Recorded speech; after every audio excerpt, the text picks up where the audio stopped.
Bonjour tout le monde, je vous invite à prendre place. Pour ceux qui ne me connaissent peut-être pas, je m'appelle Yannick Etier, je suis un des pasteurs ici à l'Église. C'est vraiment emballant de voir le projet Belleuil. Très, très encouragé d'entendre ça. En parlant du YAB, est-ce que vous avez suivi l'actualité cette semaine? Donc, parlons de ça 2 secondes, d'accord? Lorsqu'on fait une série sur le diable et la culture, bien, des fois, il apparaît plus vite qu'on le pense, n'est-ce pas? Fait que juste un mot pour dire que je voudrais vraiment saluer le courage des victimes qui ont osé dénoncer cette semaine. On a vu ça dans les médias, c'est partout au Québec. Pas toujours fier d'être québécois cette semaine, mais en même temps fier des gens qui ont eu le courage de dénoncer. Et je pense qu'on doit saluer ça. L'Église doit être un endroit où les gens savent qu'ils vont être entendus, qu'ils vont être écoutés s'ils subissent des choses semblables. Dans l'Église, puis là je vais prendre les sœurs parce que généralement, ce sont des femmes qui sont victimes, mais on a vu cette semaine de manière très, très évidente que des hommes peuvent l'être aussi, n'est-ce pas? Notre culture évolue, mais pas toujours dans la bonne direction. Mais les sœurs dans l'Église, les femmes doivent être considérées comme des sœurs dans la foi. Et elles doivent être honorées comme telles. Et donc, ça doit être un endroit très sécure. L'Église devrait être un endroit où les gens peuvent venir se confier. Et vous êtes l'Église, donc dans votre milieu de travail. Vous devez être ces gens à qui on devrait vouloir se confier, auprès de qui on voudrait chercher un appui, chercher de l'aide pour pouvoir dénoncer. Ça nous demande comme Église d'apprendre à écouter beaucoup. Être attentif, juste avoir une attitude, une posture où on écoute vraiment ce que les gens sont en train de dire, au-delà de ce qu'ils disent ou de ce qu'ils ne disent pas. Et puis si quelqu'un a le courage d'adresser ça, plutôt que de se précipiter à donner des conseils, simplement apprendre à écouter encore, puis dire qu'on est là. Je pense que c'est la meilleure chose à faire. Des fois, on veut aider, puis on va un petit peu trop vite. Et tout ce qu'on a à faire, c'est être là, écouter, aller chercher des conseils pour aider, mais de grâce. Là où l'Église est présente, ça devrait être un endroit sécuritaire. Et donc, ça devrait être un endroit où on ne cache pas les choses et au contraire, où on trouve cet amour-là. Vous êtes d'accord? Fait que prions pour les victimes. Il y en a d'autres qui n'ont pas parlé. Prions, comme je l'écrivais dans le mot de l'Église cette semaine, prions pour les autorités civiles qui doivent gérer cela avec intégrité et ne pas rester cachés derrière des biais culturels qui font qu'on ne dévoile pas les choses. Et j'oserais dire, prier aussi pour les agresseurs, que Dieu les amène à une véritable repentance dans le sens biblique du terme, n'est-ce pas? Et que dans sa grâce, il puisse se révéler à eux. Je pense que c'est la bonne manière de prier pour eux. Ce matin, on termine notre série sur le diable et la culture. Le diable et la culture. Et dans le fond, c'est tout à fait approprié avec ce qu'on vient de voir dans les médias cette semaine. C'est une série très, très courte, juste 2 semaines. Lorsqu'on parle de la culture nous propose toutes sortes de choses, des choses très bonnes, des choses moins bonnes. J'étais avec les ados 12-17, ceux qui ne sont pas au camp des boulots, ce matin, puis on parlait de ça. La culture, qu'est-ce que c'est la culture? Et laissez-moi juste vous donner un petit peu une définition pour qu'on s'entende sur ce dont on est en train de parler. Il y a plein de définitions qu'on peut donner à la culture, d'accord? Mais la culture, c'est peut-être l'ensemble des codes, des modes, des valeurs qui définissent une société quelconque. On va dans un pays, je suis allé en Russie, comme vous le savez dernièrement, j'étais dans une autre culture, je vais faire allusion à ça un peu ce matin. Il y avait des codes qui étaient différents, il y avait une culture qui était différente. Donc la culture, c'est peut-être, on pourrait le dire comme ça, c'est l'ensemble des codes, des modes, des valeurs qui définissent un groupe, mais qui vont être soit célébrés, soit rejetés. Et donc, il y a des choses que notre culture en général rejette, puis peut-être qu'elle devrait célébrer. Il y en a d'autres qui célèbrent, peut-être qu'elle devrait rejeter. Il y en a d'autres qui sont célébrées, qui sont très bonnes. Et donc, dans la culture, il y a des choses bonnes, il y a des choses neutres, il y a des choses moins bonnes. Et comme chrétiens, on est appelé à discerner On est appelé à avoir un jugement pour dire ça c'est vraiment bon, puis ça fait partie de la culture québécoise, puis on devrait célébrer ça parce que c'est génial, ça reflète. Par exemple, on va dire que les Québécois sont accueillants. On aime recevoir des gens, des immigrants qui viennent s'installer. C'est une terre d'accueil. Mes amis, c'est une valeur chrétienne, profondément chrétienne. Et donc ça devrait être célébré, ça. Donc, c'est quelque chose de positif dans notre culture. Comment est-ce qu'on discerne? Comment est-ce qu'on évalue ces choses-là? Et ce matin, ce qu'on veut faire, c'est, à travers cette courte série-là, Le diable et la culture, puis en adressant plus précisément la question de la fête de l'Halloween, je vais aller au-delà de ça. Et je veux voir ensemble, comme chrétiens, quel rapport on veut avoir avec la culture en général. Pas seulement en relation avec la fête de l'Halloween, mais comment on peut s'équiper pour faire face à tout ce qu'il y a dans la culture, discerner ce qu'il y a de bon, ce qui est moins bon, ce qu'on peut adopter ou ce qu'on ne peut pas adopter. On va aller ensemble dans un mot de prière.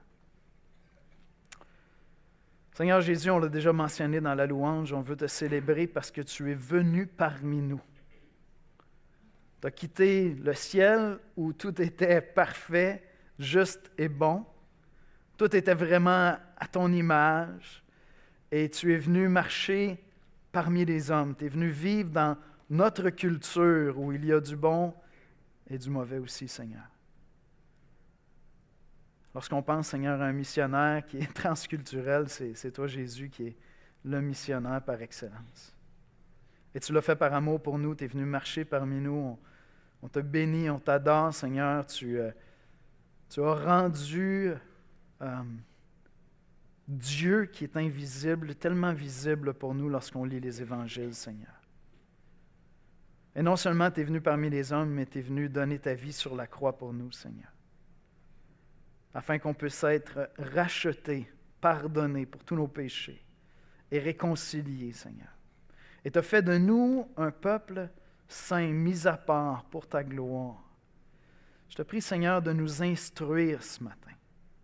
Aide-nous à comprendre ta parole, à comprendre la puissance de ton évangile, à aiguiser notre discernement et à aiguiser notre amour, Seigneur, pour le Québec, là où tu nous as placés dans cette terre de mission, Seigneur. Viens nous équiper ce matin et viens éveiller notre cœur, alimenter notre passion, Seigneur, pour toi et pour les hommes autour de nous. C'est en Jésus-Christ qu'on te prie. Amen. On va écouter ensemble la parole de Dieu. Alors, les passages bibliques de ce matin sont tirés de Matthieu au chapitre 5, les versets 13 à 16, et 1 Pierre, chapitre 2, les versets 9 à 12, dans la nouvelle édition de Genève. Alors, Matthieu, chapitre 5, les versets 13 à 16, et 1 Pierre, chapitre 2, les versets 9 à 12.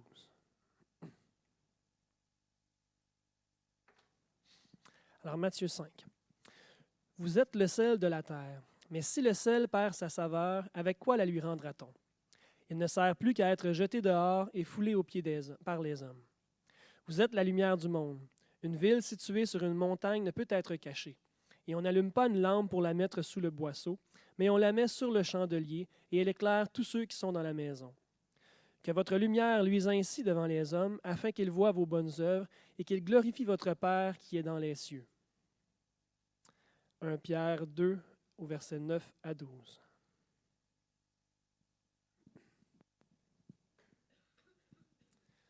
Vous, au contraire, vous êtes une race élue, un sacerdoce royal, une nation sainte, un peuple acquis, afin que vous annonciez les vertus de celui qui vous a appelé des ténèbres à son admirable lumière, vous qui autrefois n'étiez pas un peuple et qui maintenant êtes le peuple de Dieu, vous qui n'aviez pas obtenu miséricorde et qui maintenant avez obtenu miséricorde.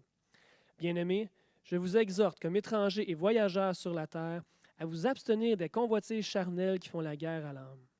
Ayez au milieu des païens une bonne conduite, afin que, là même où ils vous calomnient comme si vous étiez des malfaiteurs, ils remarquent vos bonnes œuvres et glorifient Dieu au jour où il les visitera. Merci, Danny. Merci. Alors, le diable et la culture. Que penser de l'Halloween? C'est vraiment difficile de connaître comme il faut l'origine de cette fête-là. Il y a toutes sortes d'opinions. Là. J'ai eu beau faire des recherches autant comme autant. Plusieurs historiens estiment que cette fête-là est d'origine vraiment païenne, d'origine celtique, puis que c'est lié à une fête de la nature, une fête de la récolte, comme un culte à Mère Nature, si on pourrait dire, ce qui en ferait vraiment une fête païenne dans ce cas-là.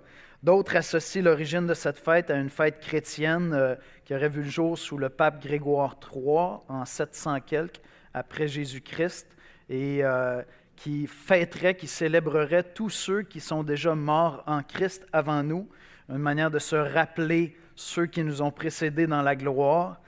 D'autres voient dans ça justement une prise de position de la part de Grégoire III pour christianiser une fête païenne, puis venir remplacer une fête païenne. Le mot lui-même, Halloween, le mot lui-même est d'origine chrétienne. Ceux qui connaissaient l'anglais ou le vieil anglais, Hallowed be thy name. Hallow qui veut dire louange, élevé, célébré. Et donc, All Hallow Eve, ça vient de là probablement. Donc, le mot lui-même est d'origine chrétienne.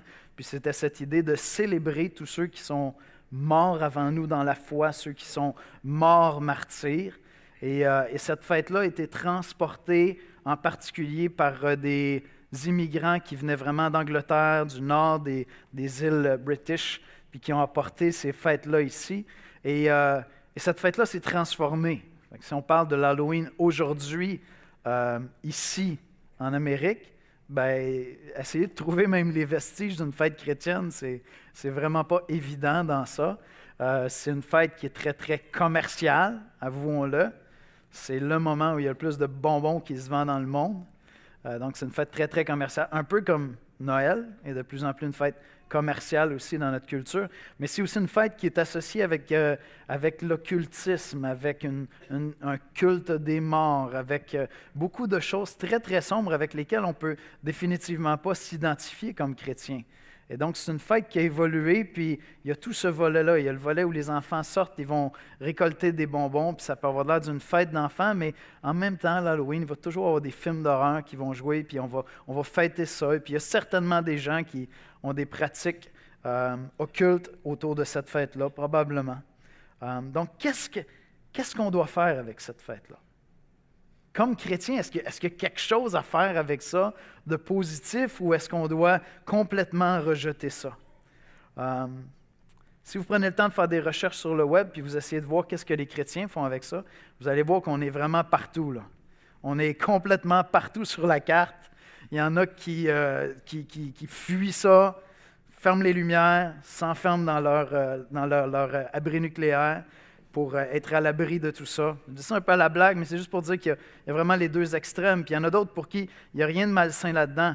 Mais il y a aussi ceux pour qui, dans tout ça, ils disent non, c'est une fête pour les enfants, puis on pourrait le fêter de manière saine, sans célébrer les choses sombres de cette fête-là. Puis d'autres qui, comme Église, décident de prendre des initiatives pour, au contraire, être la lumière, justement, dans cette fête qui est peut-être une fête de ténèbres, on va apporter la lumière, puis qui vont justement aller dans le quartier, puis briller dans le quartier, puis il y en a même qui vont s'en servir pour annoncer l'Évangile à travers cette fête-là. Alors, si vous faites des recherches sur le web, vous allez voir les chrétiens, on est partout là-dedans, on est à un extrême à un autre. Qu'est-ce qu'on doit faire avec ça? Et ce matin, certains d'entre vous aimeriez que j'arrive avec quelque chose de super tranchant. D'accord? OK, là, on a une prise de position publique. On sait si tu as le crest de l'Église de l'Espoir sur toi, voici où est-ce que tu te tiens. À mon avis, les Écritures sont plus riches qu'une réponse simple ou simpliste. Et ce que je veux faire avec vous ce matin, c'est que je désire qu'on s'équipe ensemble, comme Église, pour répondre non seulement à cette question-là, mais à plein de questions face à la culture en général. Donc, je vais traiter l'Halloween comme un produit culturel nord-américain québécois. Qu'est-ce qu'on fait avec ça? Et on va voir ensemble des principes bibliques pour dire, mais qu'est-ce qu'on doit faire en général face à la culture? Et donc, c'est volontaire si j'ai pris le temps de faire un commentaire sur ce qu'on a vu dans les médias. Parce que les Écritures sont claires, le diable n'est pas à l'œuvre dans notre culture seulement à l'Halloween, mais tout au long de l'année et dans les lieux les plus obscurs, même dans les milieux de travail, à travers des péchés comme ceux qui ont été dévoilés cette semaine. Voici comment je résumerai ce qu'on va voir ensemble ce matin. Si le diable est le Dieu de ce siècle, c'est ce que nous disent les Écritures, et que la culture où nous vivons est souvent malsaine, il y a plein de côtés qui le sont malsains, d'autres qui sont très positifs. Mais si la culture où nous vivons est souvent malsaine, nous sommes appelés au discernement, à la foi et à l'amour pour les hommes sans la moindre crainte, sans aucune crainte. Alors, premièrement, vous êtes la lumière du monde. Vous êtes la lumière du monde. Je vous dirais que c'est la vérité peut-être la plus importante à retenir ce matin. Christ est auprès du Père, il est dans la gloire et il vient parmi les hommes et il apporte la lumière. Jean nous dit qu'il ne sera pas nécessairement bien reçu, les ténèbres l'ont rejeté, mais il est venu parmi les hommes malgré cela. Et il nous dit à nous, à présent, que nous sommes la lumière du monde. Nous sommes appelés à garder ça à l'esprit lorsqu'on pense à l'œuvre du diable dans la culture. On est appelé à briller.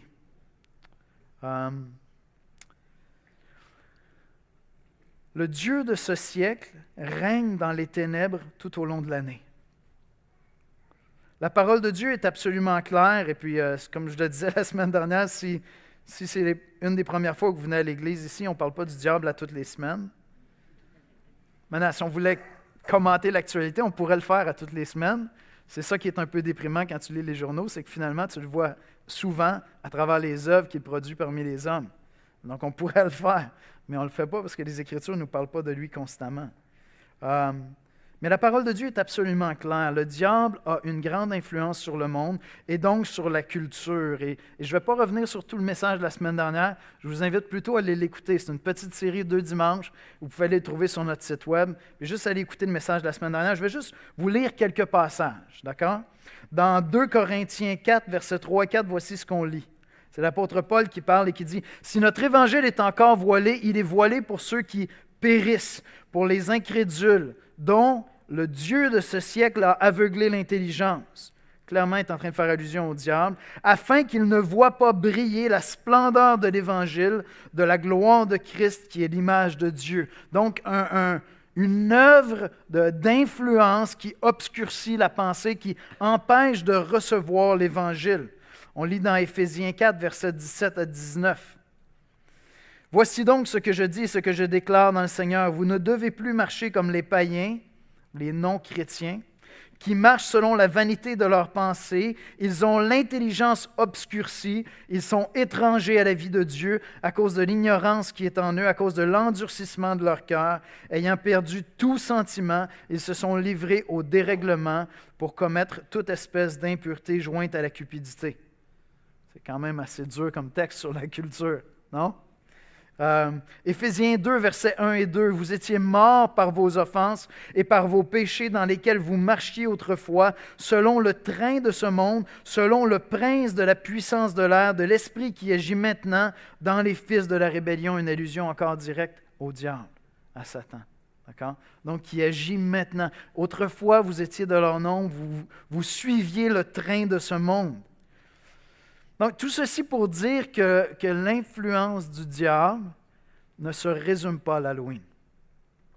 Si vous êtes de ces chrétiens qui diabolisez cette fête-là, mais qui n'êtes pas conscients combien de mille et une manières il a beaucoup plus d'influence, même sur nous, souvent, lorsque nous-mêmes on se laisse entraîner dans le péché. J'ai cité des passages la semaine dernière pour le démontrer. Quand je me repens, je me libère de son influence possible sur ma vie parce que je reviens à Christ lorsque je me repens d'un péché. Alors, tout ce qui, dans la culture, s'oppose à Dieu est, d'une manière ou d'une autre, une œuvre diabolique. J'ai dit quelque chose la semaine dernière, j'ai eu plusieurs réactions. J'ai dit « L'homme n'est pas l'auteur du mal ». Bon, je ne l'ai pas inventé. Tous les théologiens vont défendre cette notion-là, mais c'est important de comprendre cette idée-là.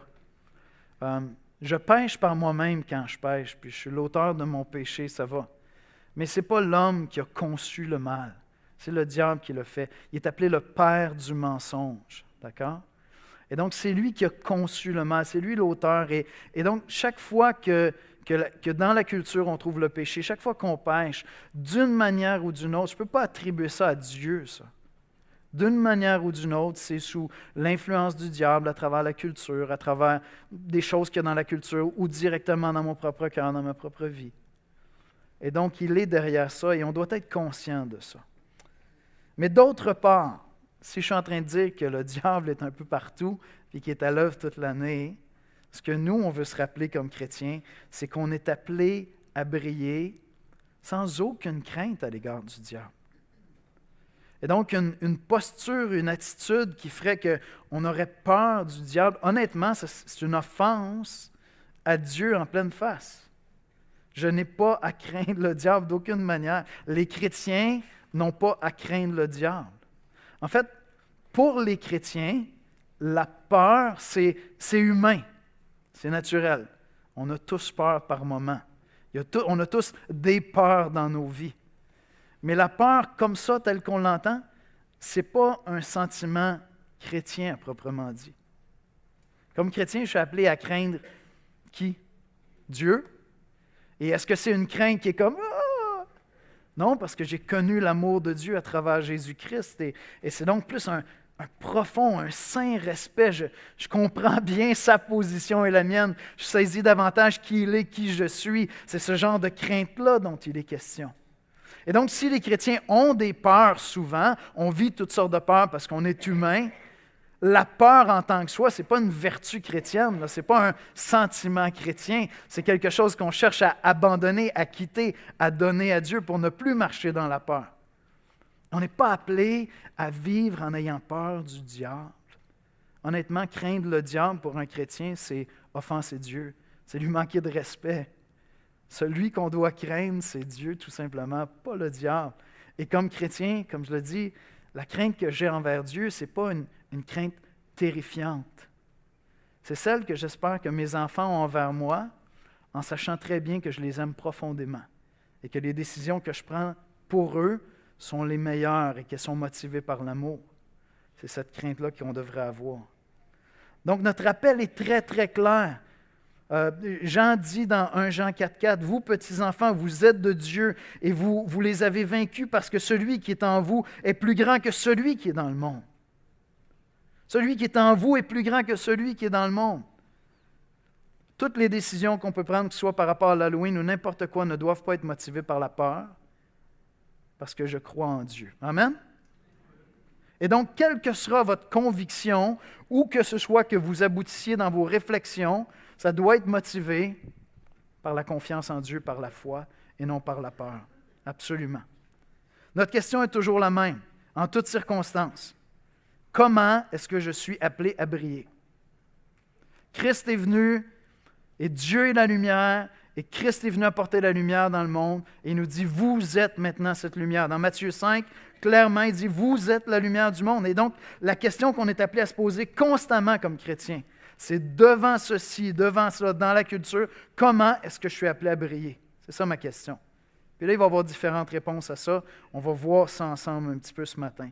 Mais on est tous appelés à briller au moins de 3 manières. 1, par notre discernement, 2, par la proclamation de l'Évangile et 3, par nos bonnes œuvres. Alors, très rapidement encore, 1, par notre discernement, 2, par la proclamation de l'Évangile, 3, par nos bonnes œuvres. Paul va dire dans Romains 12, 2, « Ne vous conformez pas au siècle présent, mais soyez transformés par le renouvellement de l'intelligence, afin que vous discerniez quelle est la volonté de Dieu, ce qui est bon, agréable et parfait. » Et donc, comme chrétiens, on est appelé à briller par notre discernement. Je ne vais pas endosser la culture sans réfléchir. Je ne vais pas fuir la culture sans réfléchir. Je vais examiner toutes choses à la lumière de la parole et je vais exercer du discernement. On est appelé à briller par la puissance de l'Évangile en ayant cette conviction. Comme le dit la parabole que Jésus raconte avec le grain de moutarde, le grain de sénévé, qui est tout petit, mais qui est une puissance et qui grandit et qui abrite ensuite des oiseaux de toute la terre. L'Évangile qui est en moi est une puissance de Dieu pour le salut de quiconque croit. Et donc, je suis appelé à briller en cherchant comment je vais apporter l'Évangile, quelles que soient les circonstances, que ce que la culture me propose soit bon ou mauvais. Je suis appelé à briller, 1, par mon discernement, 2, en apportant l'Évangile. parce que c'est une puissance de Dieu pour le salut de quiconque croit, quelle que soit la culture dans laquelle j'habite. Puis enfin, troisièmement, par vos bonnes œuvres. Ayez au milieu des païens, nous dit Pierre, une bonne conduite afin que là même où ils vous calomnient, comme si vous étiez des malfaiteurs, ils remarquent vos bonnes œuvres et glorifient Dieu au jour où il les visitera. Et donc, en toutes circonstances, je veux me poser la question, quelles sont les bonnes œuvres que tu me demandes de pratiquer face à ceci dans ma culture, par exemple? Donc, c'est vrai qu'il y a toutes sortes de choses dans la culture qui sont soit positives, neutres ou qui s'opposent à Dieu. Et on doit exercer du discernement, puis on doit chercher quelle position on va prendre pour faire face à ça. Alors, ce que je veux faire avec vous ce matin, je vous propose c'est pas moi qui l'ai inventé, je vous propose un petit guide chrétien pour faire face à la culture. C'est bon? Un petit guide chrétien pour faire face à la culture. On va essayer de s'équiper ensemble pour qu'après ça, que ce soit au travail, à l'école, n'importe où, en écoutant les médias, on soit équipé pour exercer un discernement. Et c'est pas moi qui l'ai inventé, comme je l'ai mentionné. Pour autant que j'ai pu retrouver, c'est un monsieur qui s'appelle Miroslav Volf, qui est un théologien protestant croate, qui nous a donné un outil. D'accord? Il a dit qu'il y a 3 réponses chrétiennes possibles à la culture tout le temps. C'est 3 réponses. Une de ces 3 réponses-là, en toutes circonstances, qu'on va adopter ou qu'on va prendre pour aller face à la culture. Les 3 réponses possibles sont les suivantes. Soit que je vais adopter la culture, soit qu'à l'autre extrême, je vais la rejeter, ou soit qu'elle est rachetable, transformable, adaptable. D'accord? Donc, j'arrive devant quelque chose dans la culture, n'importe quoi, le Canadien de Montréal. Est-ce que, comme chrétien, je peux l'adopter? Mais il y en a qui disent oui. Est-ce que je dois le rejeter? OK, est-ce qu'il est rachetable? Peut-être pas. Mais c'est pas ça que je voulais dire. C'est pas ça que je voulais dire. Il y a encore de l'espoir pour le Canadien. Faites-vous-en pas. Mais donc, il y a ces 3 possibilités-là, d'accord? Il y a des choses qu'on peut adopter parce qu'elles sont bonnes ou elles sont neutres. Il y a d'autres choses qu'on va tout simplement devoir rejeter parce qu'il n'y a comme rien de bon à faire avec ça. On ne peut pas adopter ça. Et il y en a d'autres qui peuvent être rachetées ou transformées ou adaptées. Et je vais donner des exemples même dans la vie de Jésus, d'accord? Donc, ce n'est pas une invention, ce n'est pas de la psychologie qu'on est en train de faire. On est en train de voir qu'est-ce que Dieu nous demande de faire face à la culture, quels outils il nous donne. Vous savez que Jésus avait très mauvaise réputation. Hein? Jésus avait une réputation de se tenir avec les gens de mauvaise vie. Dans Luc 15, versets 1 et 2, on lit « Tous les publicains, qui étaient les gens qui travaillaient à la solde de Rome, d'accord, de l'envahisseur, tout ça, qui avaient trahi leur culture, trahi leur peuple. Tous les publicains et les gens de mauvaise vie s'approchaient de Jésus pour l'entendre. Et les pharisiens et les scribes murmuraient, disant « Cet homme accueille des gens de mauvaise vie et mange avec eux. » Et donc, Jésus n'avait pas bonne réputation. Il ne paraissait pas bien pour les gens religieux de son époque. Il semblait peut-être s'intégrer un petit peu trop à la culture. Laissez-moi vous donner des exemples. Qu'est-ce que ça veut dire adopter? Qu'est-ce que ça veut dire racheter? Qu'est-ce que ça veut dire rejeter? Ou des exemples concrets. Quand la culture nous propose quelque chose de bien ou de moralement neutre, il n'y a aucune raison de le rejeter. Puis le rejeter, ce serait même hautain. Ce serait probablement un manque d'amour. Si je dis que j'aime un peuple, puis que ce peuple-là a une pratique qui est saine, mais que je dis « Ah non, moi, j'aime pas ça », c'est un manque d'amour parce que l'ensemble de la culture, les codes, la mode, les choses qu'un peuple célèbre, c'est un peu ce qui le définit, d'accord? Et donc, si moi, je suis appelé à aller en Russie, mais il va falloir que je change des choses parce qu'ils ont certains codes qui sont bizarres pour moi, mais il faut que je les adopte. Par exemple, là-bas, j'arrive en Russie, puis c'est simple, ça va avoir l'air vraiment banal ce que je vais dire, mais quand même, pour moi, c'était concret. Là-bas, un gars ne fait pas la bise à une fille. Tu sais, pas 2 becs sur les joues avec une femme, particulièrement si elle est mariée, à moins que ce soit la tienne, tu fais pas ça. Mais chez les Russes d'une certaine génération, tu vas le faire avec un homme. Un homme avec un homme, tu sais. Fait que j'étais comme mal à l'aise avec ça. Finalement, moi, ça s'est résumé à ça. C'était comme la limite jusqu'où j'irai en mission en Russie pour 12 jours. Mais je me suis dit, OK, si Dieu m'appelle un jour à aller en Russie, il faut que je change quelque chose.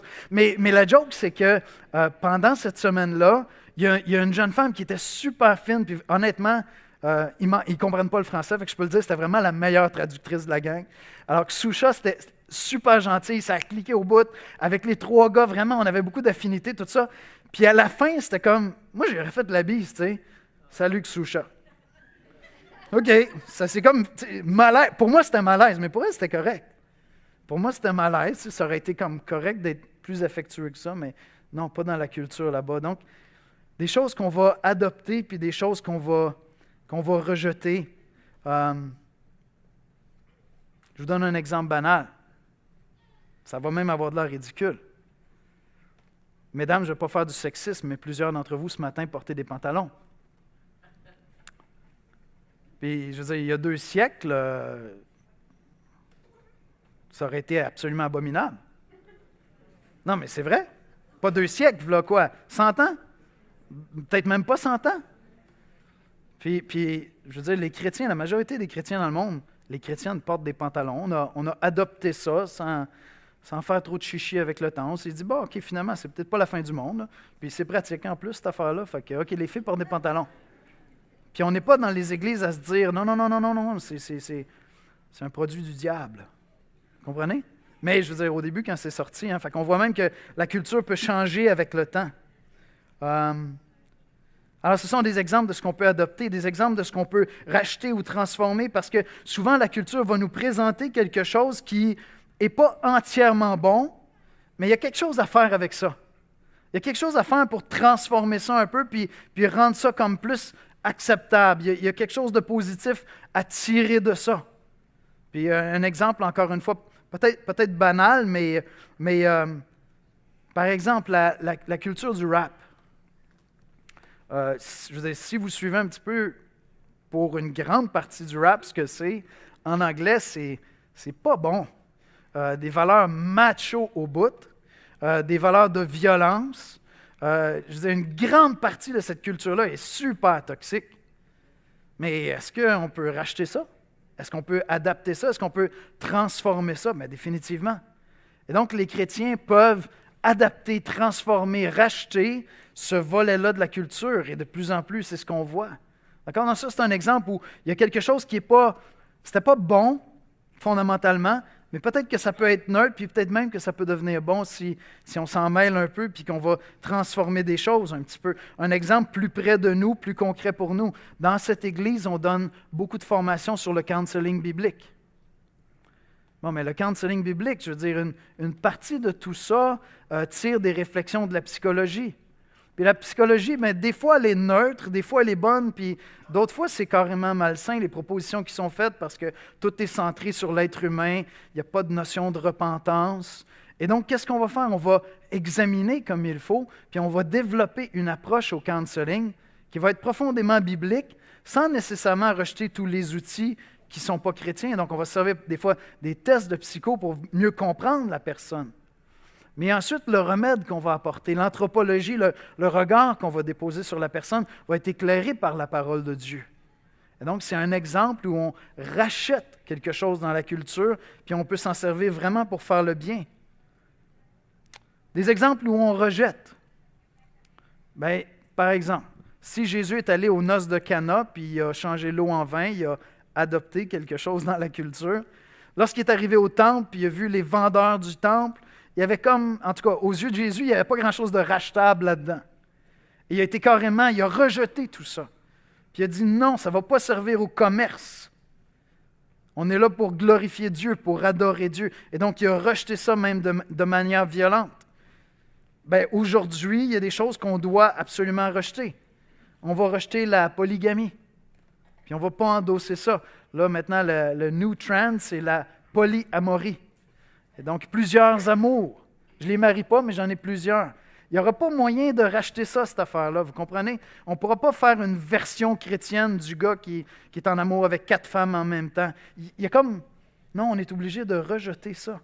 Il n'y a pas de manière de christianiser cette affaire-là, si on peut dire. La vie commune hors mariage. Je ne peux pas christianiser ça. Non, ils sont chrétiens, fait qu'ils font ça différemment, tu sais.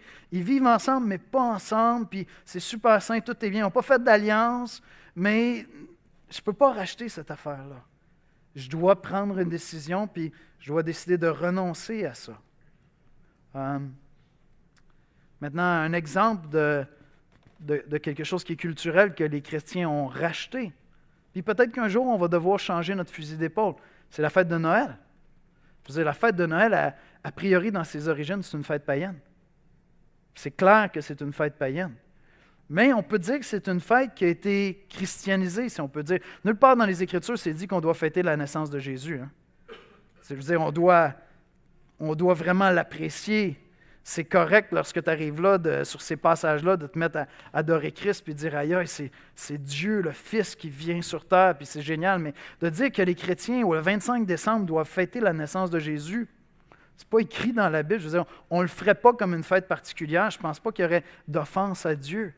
Mais il y avait cette fête qui était là, puis elle a été comme christianisée. Puis aujourd'hui, s'il reste une fête qui a encore des connotations chrétiennes, c'est bien la fête de Noël. Mais en même temps, si la tendance se maintient, peut-être que dans 100 ans, il ne faudra plus fêter cette affaire-là parce que ça n'aura plus aucun sens chrétien, puis ça va juste être une patente, je ne sais pas, commerciale. Comprenez? Laissez-moi vous donner un exemple qui va probablement surprendre quelques-uns d'entre vous, un exemple biblique d'un rachat de quelque chose de culturel. Le baptême. D'accord? Le baptême, c'est une pratique profondément chrétienne, non? Mais le baptême d'eau par immersion existait déjà chez les Juifs avant que Jésus commence à baptiser ses disciples. Non seulement ça, mais clairement, il existait aussi dans plusieurs religions païennes.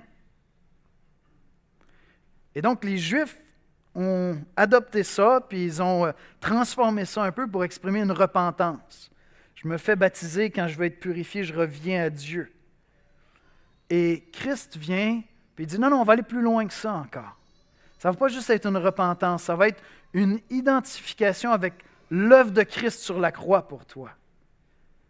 Et donc, le baptême, c'est quelque chose qui existait déjà, puis Dieu, dans les Écritures, l'a carrément pris, c'était là dans la culture, puis il a dit, on va racheter ça, cette affaire-là. On va l'amener beaucoup plus loin encore. Puis ça va devenir un des gestes chrétiens les plus importants, se faire baptiser au nom de Jésus-Christ. Et puis, vous comprenez, il est allé encore plus loin dans le sens que ce n'est pas juste qu'on va l'adopter comme signe de repentance, mais on va l'adopter comme une marque de notre identification avec l'œuvre de Christ pour nous, sa mort et sa résurrection.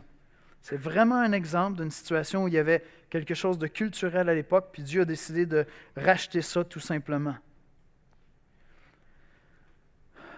Et donc, il y a des choses qu'on peut adopter dans la culture parce qu'elles sont soit neutres ou soit carrément bonnes.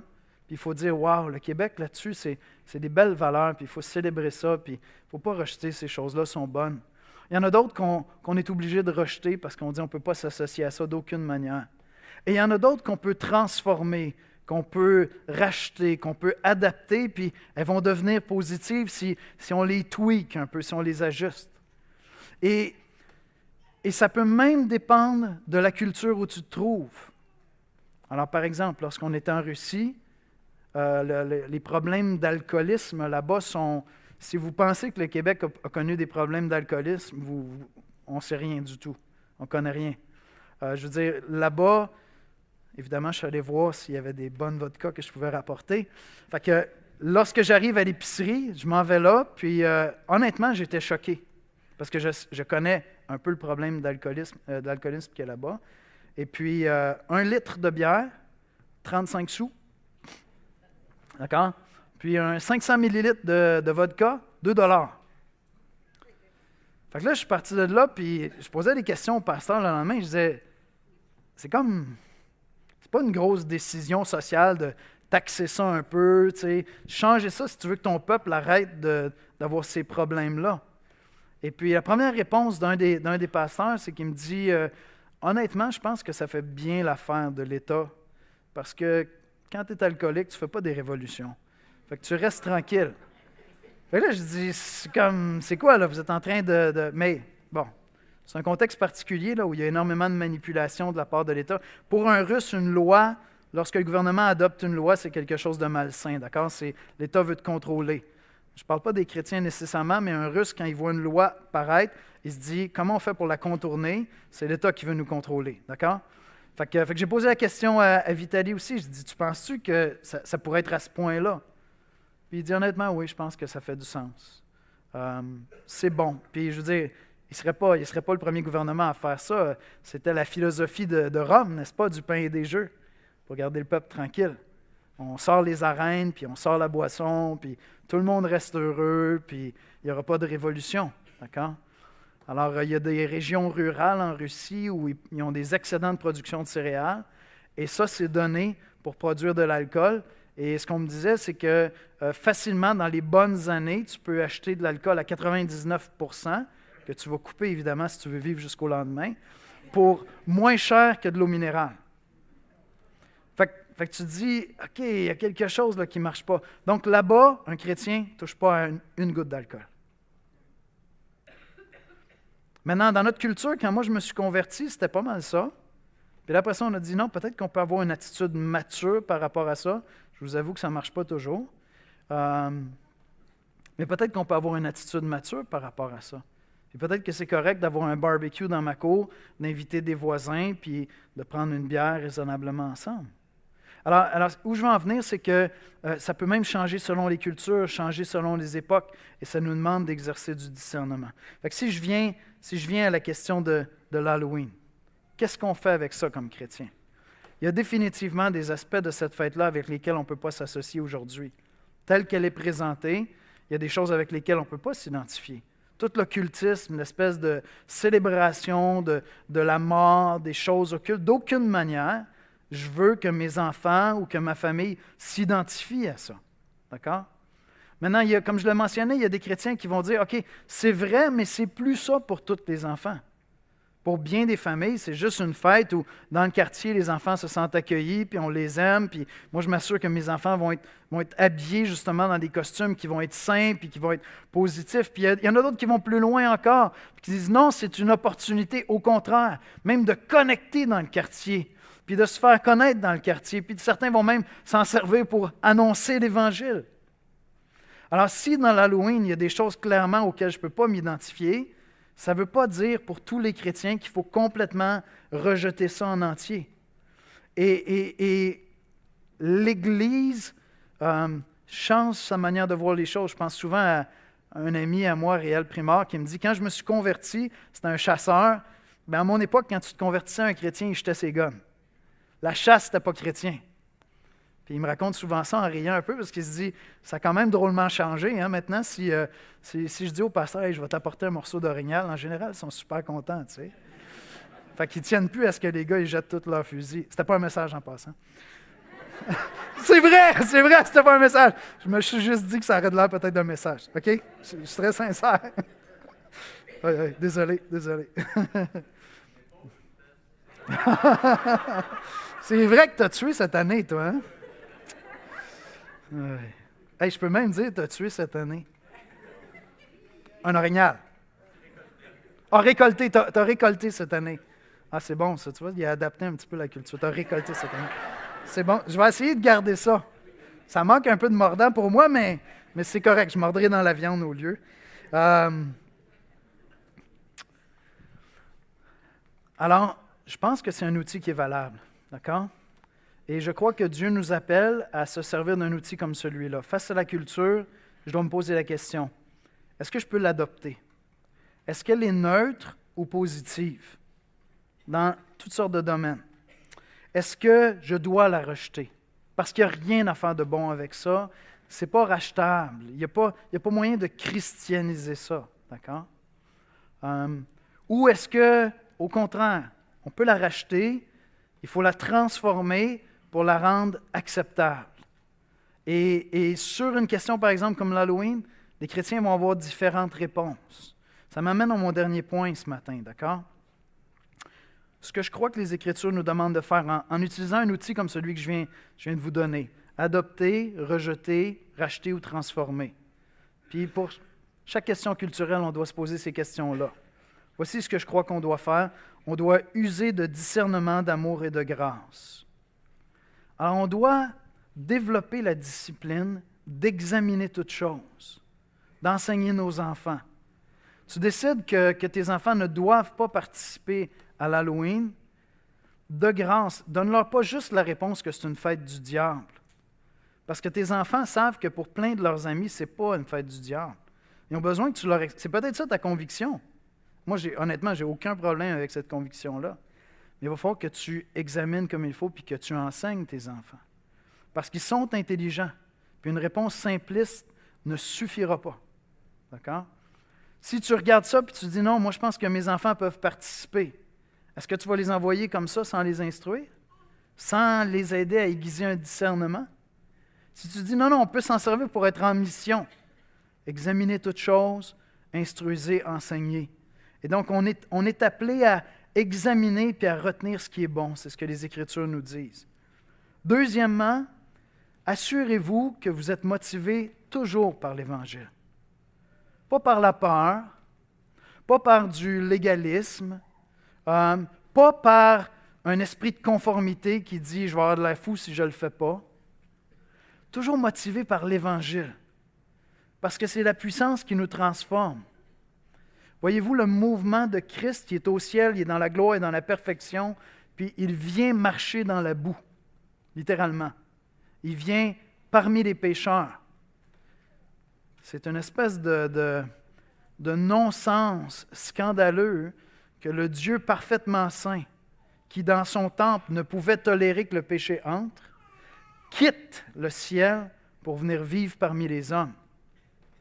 Aimer, toucher, embrasser des gens pécheurs. Et donc, je veux toujours être motivé par l'Évangile. J'examine premièrement, j'enseigne, mais je veux être motivé par l'Évangile. Et troisièmement, respectez les frères et soyez gracieux dans vos jugements. C'est vraiment important.